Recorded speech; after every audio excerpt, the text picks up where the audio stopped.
Seven, six, five, four, three, two, one. You'll never have the sacred stone. Oh, this you crazy mother.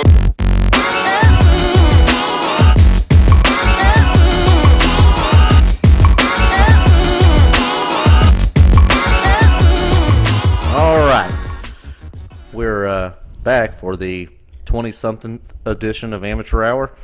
I'm Cody Courts, the president of Southeast Texas Flag Football League, and here with me is Troy Maddox. Hey!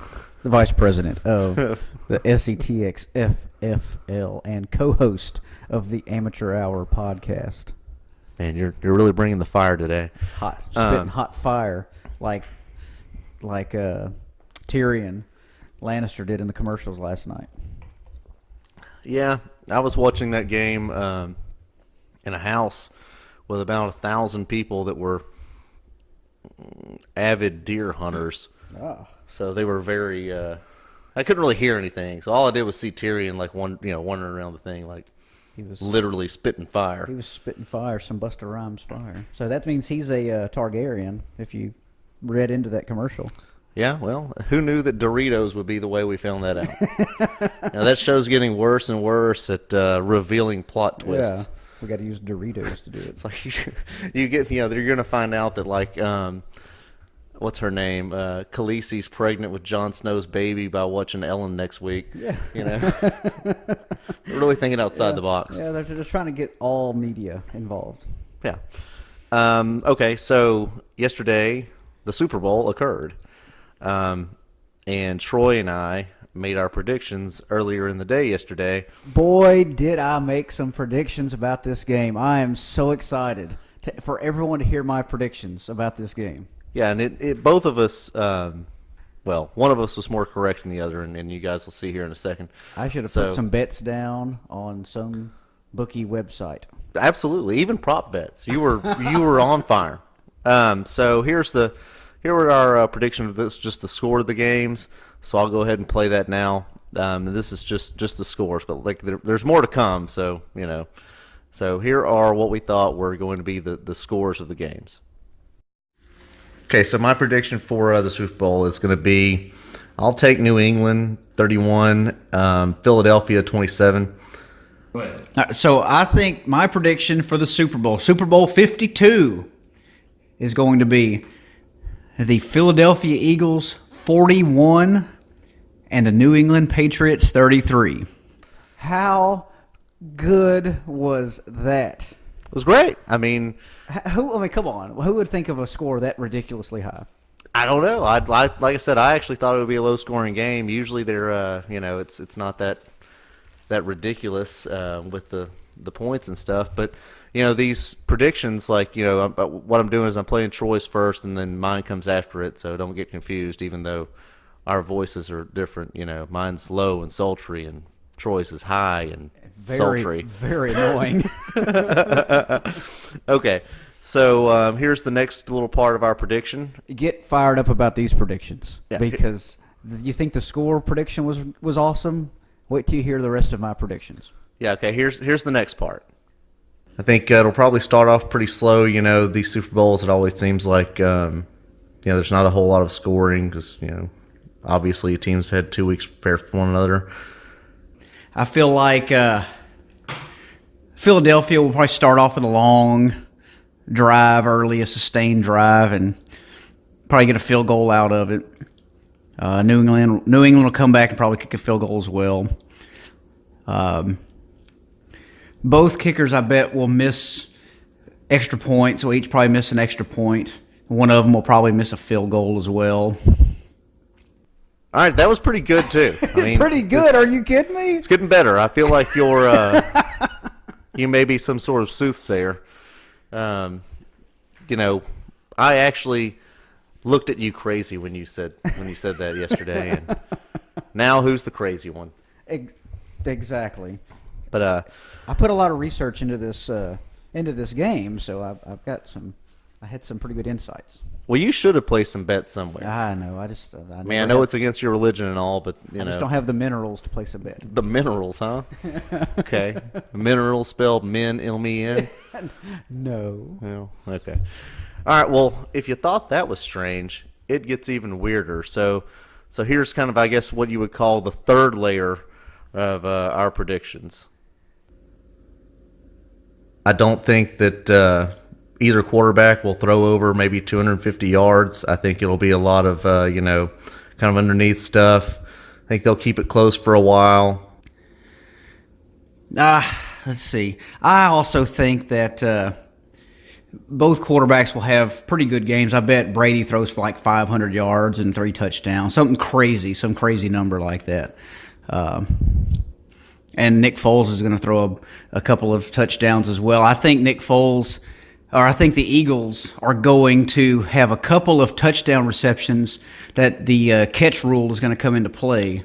Something crazy so the referees aren't in New England's pocket. I bet Philadelphia has a couple of catches that they're going to be called controversial catches for touchdowns.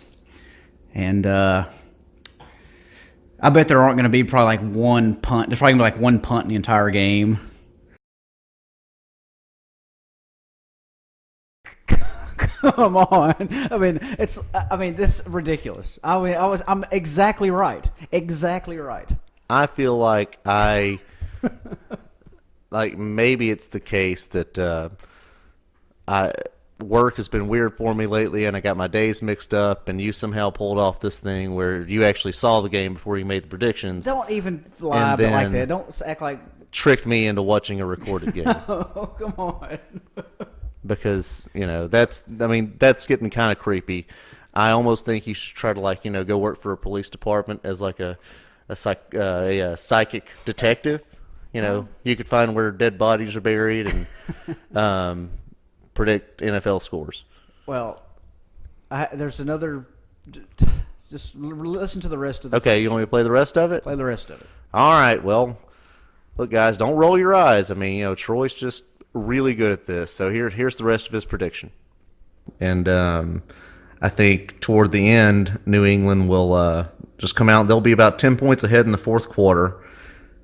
And then I think that Philadelphia will drive down in the fourth quarter, get a kind of a garbage touchdown to kind of make it look like a close score, and that'll pretty much be it. So that's my prediction. And I bet the game will hinge on Nick Foles catching a pass and Tom Brady dropping a pass. But I think Philadelphia will come out on top in this game, 41-33. Come on, dude. What, did they share their playbook with you? That's just what I saw. I saw this happening. Seriously. Well, who would honestly predict, seriously predict that happening if you didn't really just think that was going to happen? It's not like a joke like Brady's going to drop a pass. Well, who would ever throw it to Tom Brady? I feel what did I say? I said he was gonna drop a pass. I feel like I'm on the Truman Show. Like somebody's playing a big joke on me. I'm the luckiest guesser in the world. Was. Can you guess what I'm thinking right now? Yeah. You're thinking that. Put your pants back on. It's not that. Oh. Well. Anyway, so what impressions did you have of the game? What was your favorite? What was your favorite part of the game? Man. I guess just watching the offenses, watching receivers running wide open, looked like the herd defense out there. Yeah, it was not a heavy defensive game. Receivers running wide open the entire game. There were only a few stops, really one sack that caused a fumble, and a few defensive stops that caused field goals, and that was it. What I wonder... with all the yardage, and I love offense, to me it just wasn't fun because there was really no threat of stopping anybody. So, I was thinking about this today because I'm strange, but what I was wondering is, okay, you get up in the morning, and usually I have to take a pee, get a cup of coffee, do some really normal, routine things. Well, Nick Foles got up this morning. I just wonder how good that pee felt. Man, was he just so happy? While he's standing there, there's urine all over the toilet, and he doesn't even care, because he's at a hotel. He fixes that cup of coffee or whatever he drinks, and it's just the best ever. Or is it something new this morning? Did he just piss the bed? Did he not pee? I mean, I don't know. Does routine keep going? Like, will he not poop for three or 4 weeks? I don't know. I just want to know how normal things go after you win the Super Bowl. I mean, once you win it, and not only you came out of nowhere basically because you were not supposed to be the starting quarterback at all. You came out of nowhere and outdueled Tom Brady in his 8th Super Bowl. Yeah. Now, see, on the flip side of that, Brady, who lives what I would say is kind of a miserable existence, when he takes his kale dump this morning, is it just awful? It's awful. It's Did he go to bed last night? Did he just go back to their facility and start watching tape for next year? You know the thing that he's probably the most mad about? Maybe not the dropped pass, but that the fact that his defense could not stop anybody for him all night. Yeah. I think he's more mad about that. Because he likes to throw a lot of blame. He does. He throws blame at receivers when they drop passes. So I could see him saying, "Get me one stop," and they never did. Yeah. But how does that affect his bowel movement? Is what I really want to know. It's a miserable one. It's stuck. It's stuck in there. It's not coming out this morning. It did not come out this morning. Good. I'm glad we went over that in detail. Yeah. So it's really green too. Well, my kind of last thing I wanted to talk about on the Super Bowl was, the Nick Foles thing is kind of what movies are made for. The once in a lifetime, one moment or whatever thing, that you can put into 2 hours. But somebody with Brady's career, you have to make a documentary out of it. So, in that game, you had movie guy, you had Falco, and then you had documentary guy. You had Brady. So, obviously there's Tom versus Time, the documentary. So I think it's impossible to really make much of a movie off of a sports star. Now, you could say Muhammad Ali, they made a movie out of him, whatever, but he was an activist and everything else. Yeah, that was transcendent. Yeah. It's hard to make a movie out of someone who's just really, really a great sports star, unless you're going to do a documentary. Just like they had the Belichick and Parcells documentary just recently. But it seems like they don't have the Chan Gailey documentary. Yeah. Now, I hear Chan was a very good lover. And maybe there's a romantic story, like a romantic comedy where Chan Gailey's and then the cowboy stuff is the backdrop. Yeah. But that's just a movie. You can't do a documentary on Chan Gailey. Well, that's if there was a Brady movie, it would start as the underdog story. But then after that, after you're not the underdog after winning for 20 years, it doesn't make a good movie. It makes a good documentary, but it would not make a good movie. And it's also strange to me how a lot of success, you just can't remain the hero. You can't. No matter how nice you are, no matter how pleasant you are, you just can't remain the hero. And at some point, they even give you a jacket, and I've read this online today, so I can't take credit for it. They even give you a jacket that makes you look like a James Bond villain that you get to wear to the game. Yep. The funniest thing I read online with that was, and if you guys haven't seen the picture, I'll put it up right now. Someone said that that jacket makes Tom Brady look like a mother who just won custody of her children leaving the courthouse. Yes, I saw that too. And so funny. One of the comments that I saw, it said, he in quotes, "I'd like to speak to the manager, please." He looked like a really hoity-toity woman. Did. It was He funny. did, It was all wrapped up, and he had kind of a resting bitch face look to him. Yeah. And see, with Brady, he turned from early in his career, he was the hero, and he has turned into the anti-hero. Yeah, He he's really the GOAT. Well, I hate that term too, because Yeah, but it's a double meaning in In my this. life, the GOAT always meant bad. Yeah, that's what I said. He turned into the GOAT. I just don't understand. Okay, anyway. But now it's he's two goats. Yeah, he's the GOAT and the GOAT. But yeah, he's the anti-hero. He's not. People love him. He's supposed to be the good guy, but yet he's Right. the bad guy in most people's eyes. So I say all that to have this question, and you can answer it. And if you're listening to this, I want you to think about answering it for yourself, but also answering for, if you have a kid, what would you prefer your kid to be? Would you prefer your kid to be documentary guy or movie guy? So remember, with documentary guy, it's just villain comes along with the territory. A lifetime of eating kale and sleeping in space age linens and doing a lot of weird stuff. because you're obsessed enough to be like the greatest at something is going to come along with it. With Movie Guy, all you got to do is do it one time. You got it, kid. Philadelphia will forever love Nick Foles. And so I'm wondering, like which would you rather? Would you rather be documentary guy, or would you rather be movie guy? I feel like movie guy is everlasting, no matter how good you were for how short of a time. Movie is everlasting. Documentary is, you may be great in your field at whatever time, but eventually something happens to turn you into not likable, and I think that's where that's the difference that you're coming with.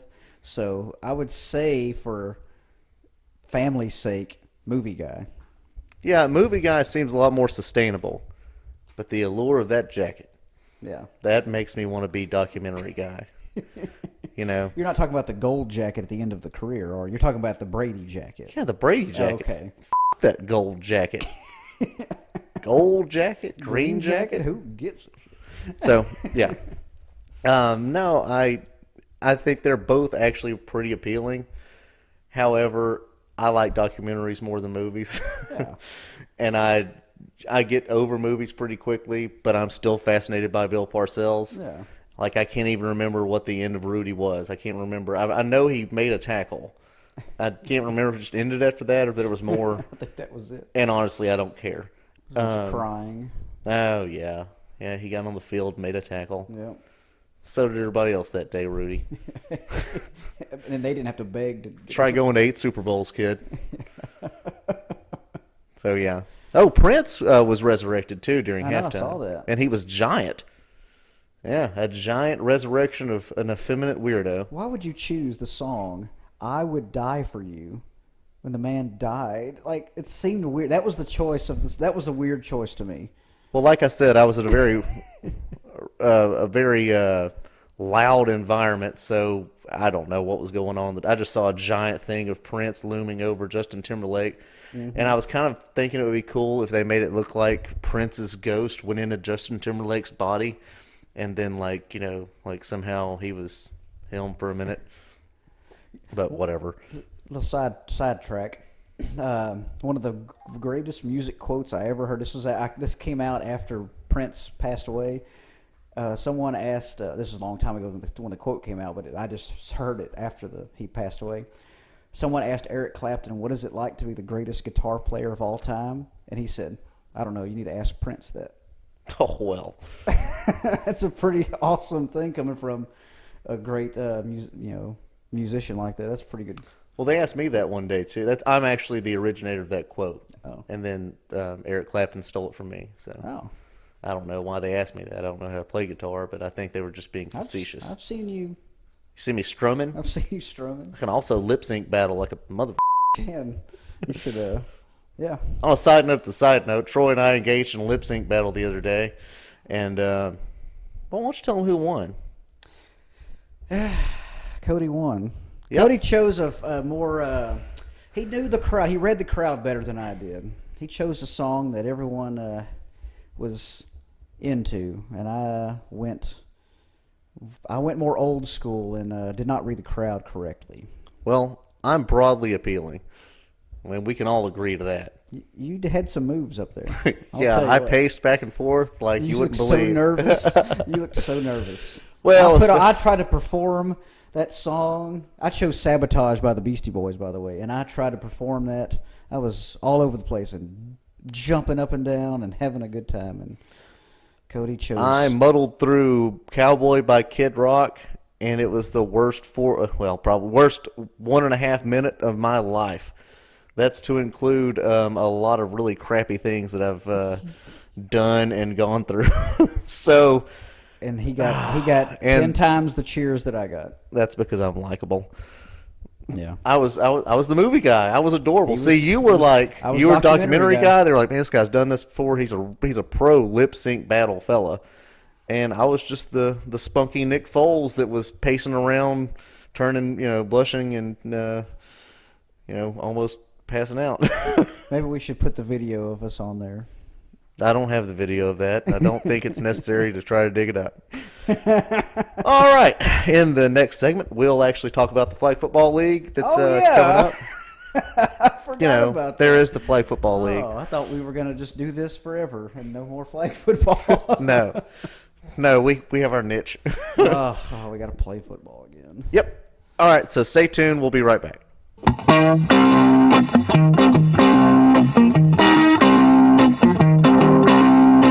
Well, about the time my daddy left to fight the big war, saw my first pistol in the general store.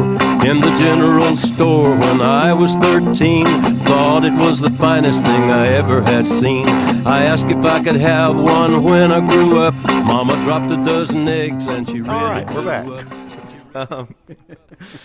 So we'll just talk about the spring league here for a few minutes. Right now we have the following teams. We have the Trill Black Panthers, the Pirates, the 409 Boys, the Expendables, the Herd, the Showstoppers, and the Punishers that have paid. And we still have quite a few teams that say they want in. So They're showing interest. They're showing, yeah. According to the website here, they're showing interest. I don't know who labels that stuff, but he should probably get fired. We have good IT issue Oh, yeah. people in our Well, in our employ. The reason this is called Amateur Hour is because We are all of it. We are the IT. we are the all of you, and yeah.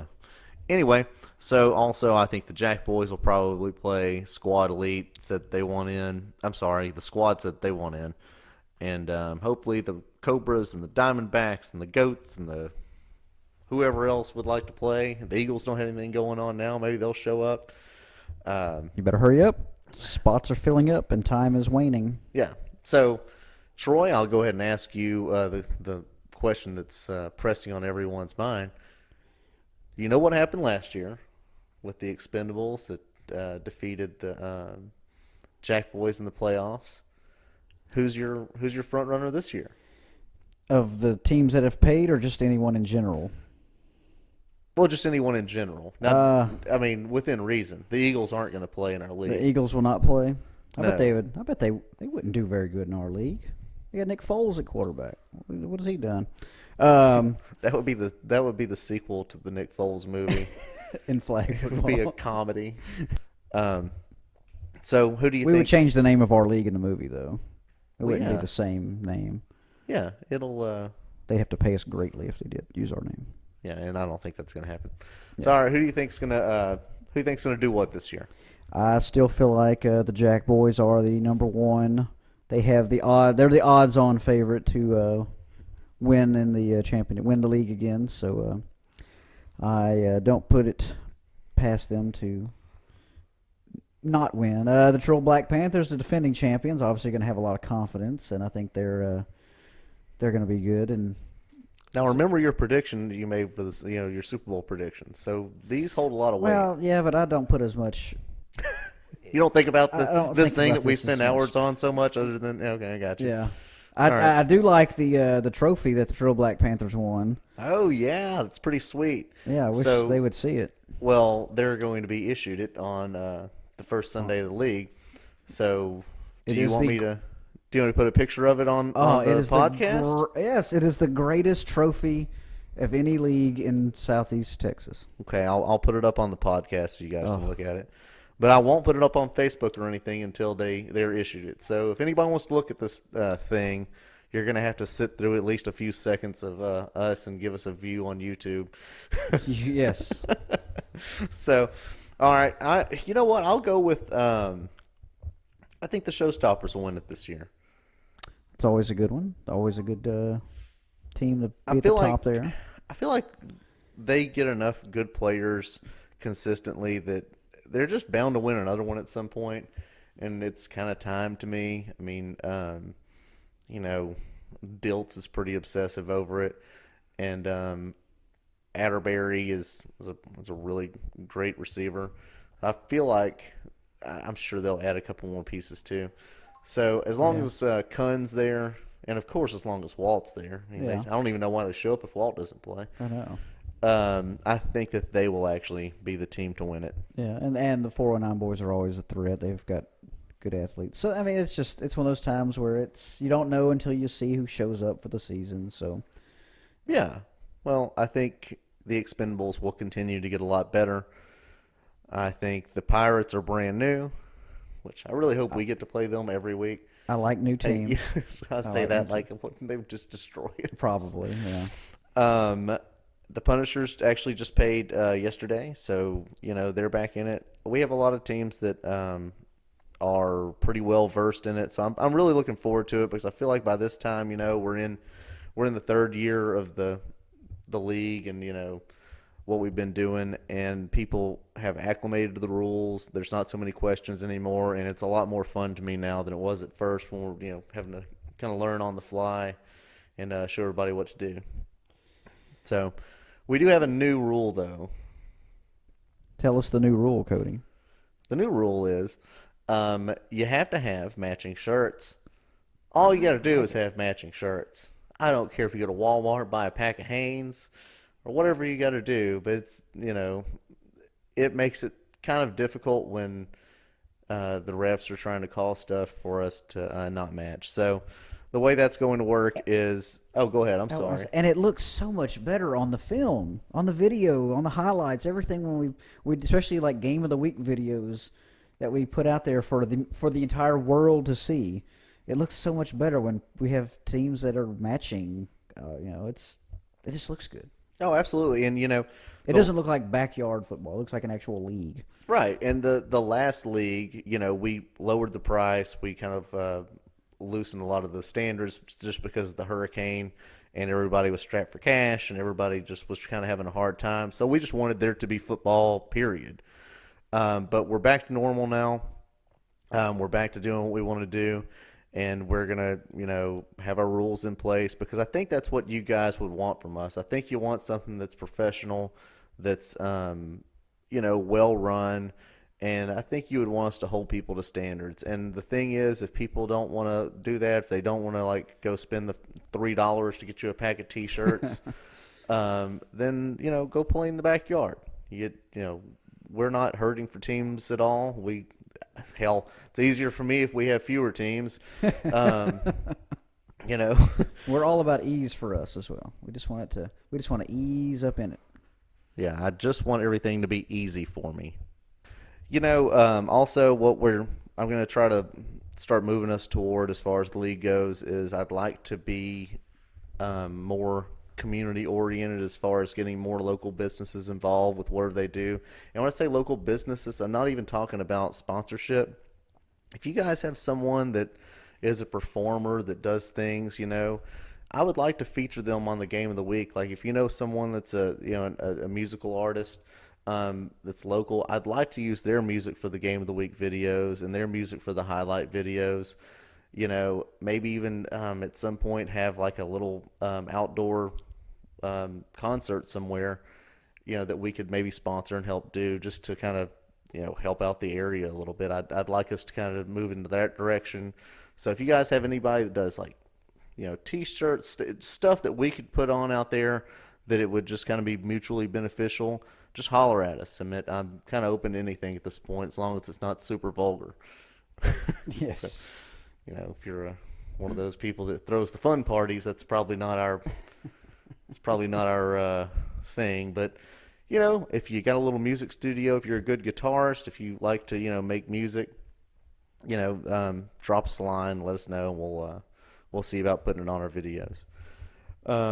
I think that's about it that I have to say about the league this far. Just pay attention to the website and look at Facebook for any sort of updates.